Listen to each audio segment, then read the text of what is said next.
Am I really that much to handle?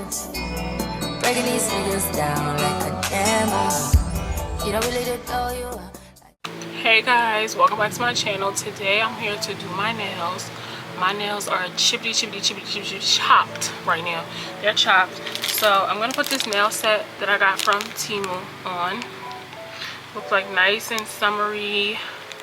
Got them in a size large. So they look like they have 3D flowers. Looks like.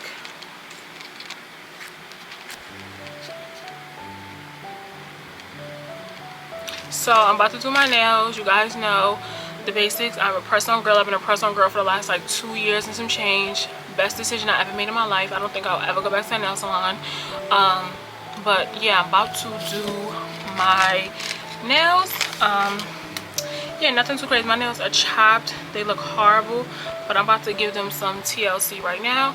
So if you're interested in watching me do my nails, make sure you stay tuned. But first, can you please make sure you like, comment, subscribe, turn on your post notifications so you can be notified every single time I post a video. Share this video if you care. Follow me on all social media at the girl with a flower name.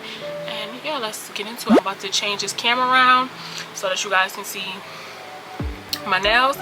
And yeah, thank you guys for watching, and I will see you guys on the flip side with my nails on my fingers. So yeah, let's get into it.